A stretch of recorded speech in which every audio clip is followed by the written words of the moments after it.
Yo, okay. I've seen like so many videos. There's obviously tell these great stories. I think there's like a little part of me, like as a comedian, like if ever, God forbid, I got locked up, I'm like, well, what if I could use my comedy abilities to lighten the mood in the jail or whatever? And I'm watching. I know it's so stupid, right? But I'm very curious because a lot of your stories, you're talking about kind of teasing people.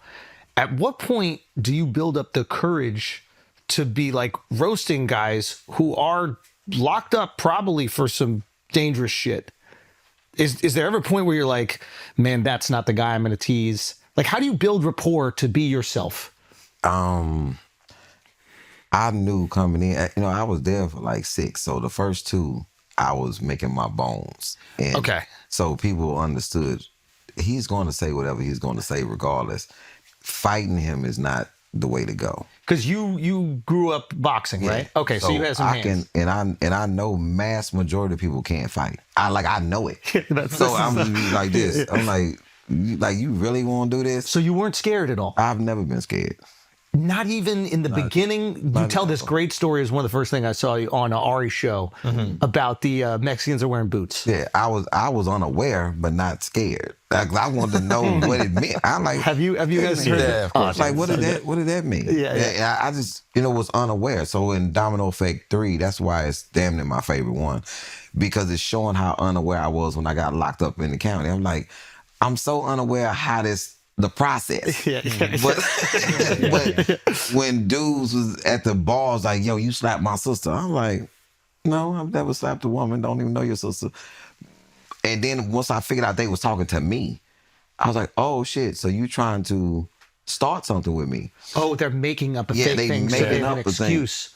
I'm like, and I couldn't, and once I figured out they was talking to me, I couldn't wait for them to come and let me in the cell. And I'm like, okay, cool. You making up shit? Okay, cool. I don't like to be lied on. So when I heard this story, that's when I knew I was pussy, because I'm like, he goes up to the 2 guys that are talking shit. As soon as I get in there.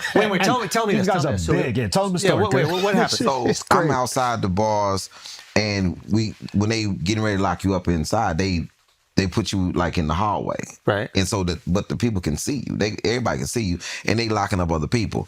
And I'm sitting there waiting with this sandwich that I'm not gonna eat, just because you think you don't never eat because you think you're gonna get out. Yeah. So you don't eat nothing. You're like, I'm straight. He didn't know how much his bond was. His bond ended up being like 150,000 or something. So you're in jail, not prison. Yeah.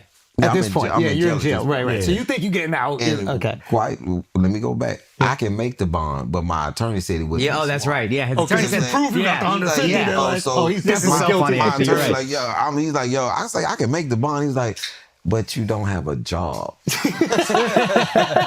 just trying to.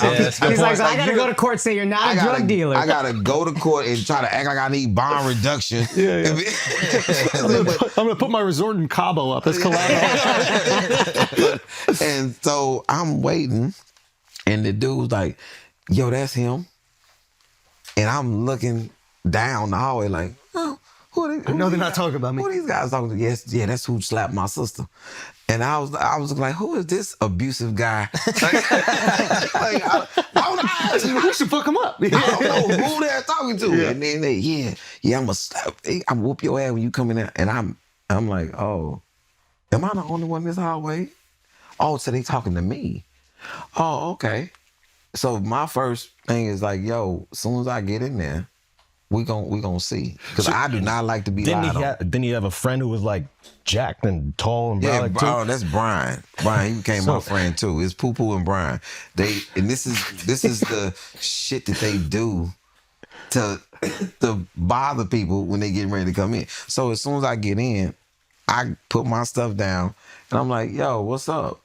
And dude's like, what? I said, you said I slapped your sister. He said, man, I'm fucking with you. And so I'm like, yo, but I'm still want to fight, because you made up this narrative about me, and I just want to get it on. Yeah. I don't have, but I used to hear about this tank when I was in the street, 10B3. It's 1301 Franklin Street. This is a notorious place. Okay. And you would hear about it. They'd be squabbling in 10B3. Yeah. You would hear about it. And people would say, you don't want to go to a corner tank.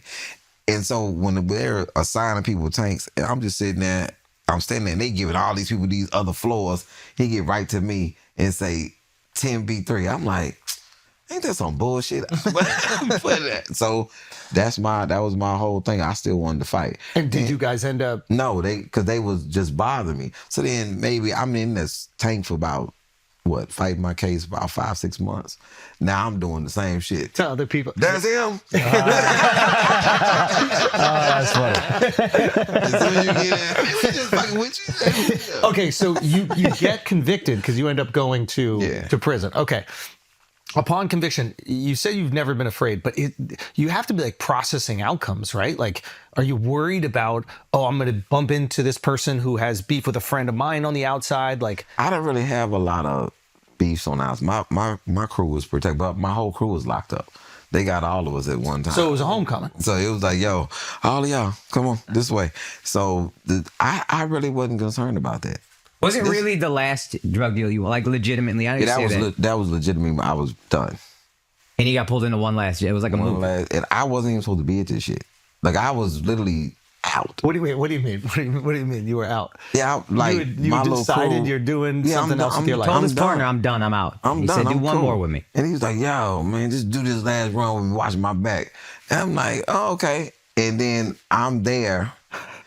And I kept saying it. Like, we never would have been locked up if Mo would have listened to me and wasn't on his. See, when people have financial woes, they make bad decisions. Yeah, desperation. You know, you get attitude with your friends. You got all this other shit. So I get there, and we in this hotel room, and they won't let me go to the bathroom. They say they told something wrong with their toilet. Okay. And this is just me processing all of it. So when we sit down and they bring out the money, the first thing I ask, I'm like, wow, hundreds and fifties? This is a drug deal. 150? I'm like, oh, that's weird.